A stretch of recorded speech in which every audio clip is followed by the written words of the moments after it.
Pancake, everyone. Is it true that China will soon overtake America? The Chinese economy, according to its own official statistics, is recovering faster than the American one. Experts do not rule out that in 2028, China may become a leader in terms of GDP and other economic indicators. It remains only to decide whether these indicators are correct in the competition for the success and happy life of ordinary citizens. The Communist Party of China, which was founded back in 1921, plays a leading role in the PRC.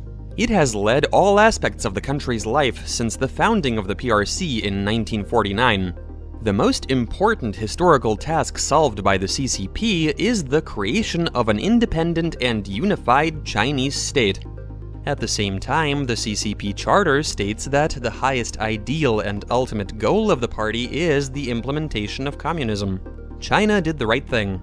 It took the best from both market and planned economies, proving that there can be two systems in one country. This allowed Macau and Hong Kong to gradually merge with the motherland.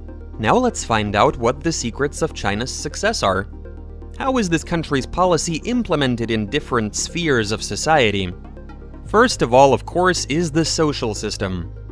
The Chinese government calls it socialism with Chinese characteristics. How did it all begin? Upon assuming leadership of the country, Xi Jinping proclaimed the concept of the Chinese dream of the great revival of the nation, which formed the basis of the current socio-political course.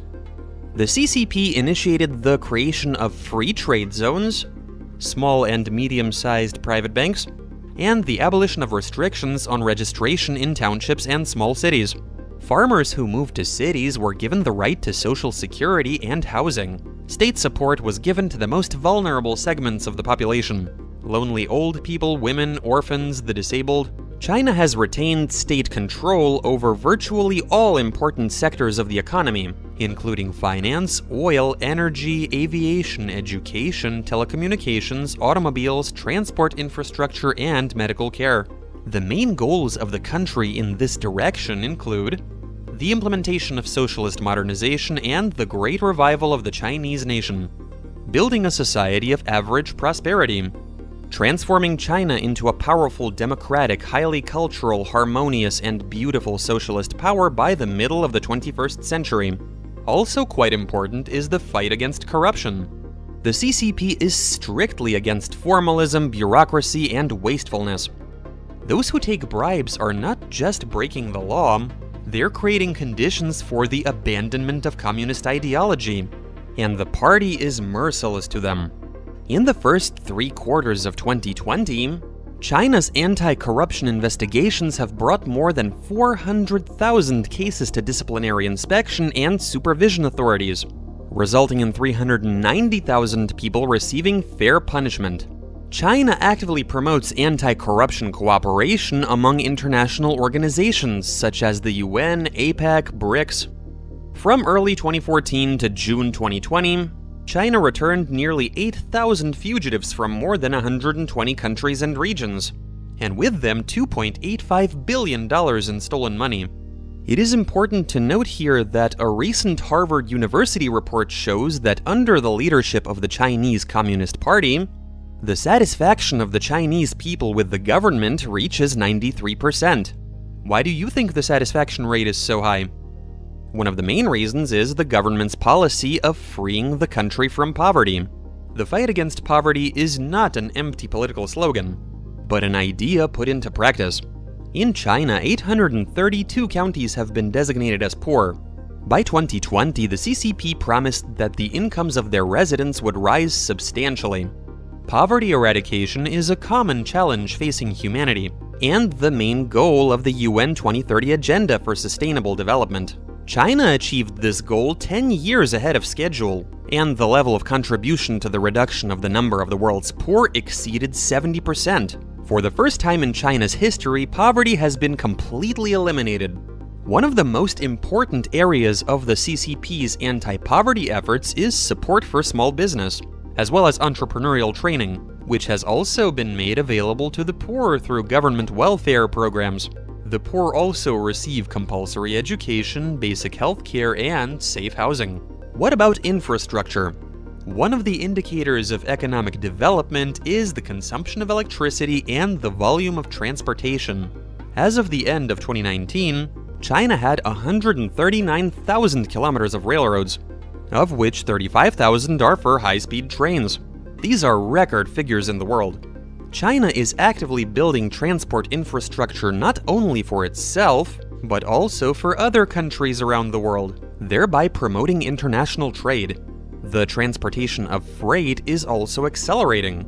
The world's first freight train with a speed of 350 kilometers an hour came off the assembly line in China. However, the maximum freight flow is by road. Imagine that back in 2014, China's highway network surpassed that of the US. And what about science? The amazing thing is that even in this area, China has managed to achieve success. In terms of investment into scientific research, China now ranks second in the world. The Global Innovation Index published by the World Intellectual Property Organization shows that China's ranking jumped from 29th in 2015 to 14th in 2020. China has set an ambitious goal of becoming the world's leading space power by 2045. Space exploration is an indicator of a country's aspirations and the level of its economy and technology. The country's plans for the coming decades include building a research station on the moon and a manned flight to Mars.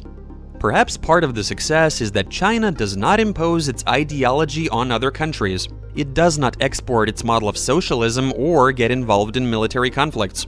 Maybe this is what has allowed it to gain enormous international prestige. China remembers full well that until very recently by historical standards, the country was fragmented, weak, and backward. Foreigners felt at home selling opium and burning capitals. But now, under the leadership of the CCP, China has risen up and become one of the most powerful countries in the world. The main question that experts are asking today, looking at China's development, is whether the country will be able to continue its successful development and maintain higher rates of economic growth. The general opinion is that it can.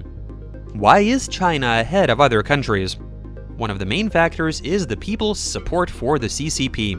The Chinese people believe in the party. China is an example of when state policy is implemented in the interests of society, and everyone in the country can feel the results of this policy. The people trust the Chinese government, and this is one of the factors why growth will continue. The drivers will be the growth of domestic demand and the results of scientific and technological activities, as well as the transition to Industry 4.0 and digitalization, which are important priorities in the country's development program. The country's leader Xi Jinping outlined 3 conditions for realizing the Chinese dream. The first is to follow the Chinese way. That is, the way of socialism with Chinese characteristics. The second is to elevate the Chinese spirit. And the third is to unite the forces of the nation, which are born of the great unity of the 56 nationalities. Therefore, there is a powerful spiritual and ideological component underlying the sweeping changes in the social and economic spheres of Chinese society. It inspires the Chinese to new achievements, and few doubt that the Chinese dream will come true in the time frame envisioned. Friends, what do you think is the secret of China's success? Let us know in the comments down below. Thank you very much for your attention. Subscribe to the channel so as not to miss new interesting videos. See you soon. Pancake, everyone!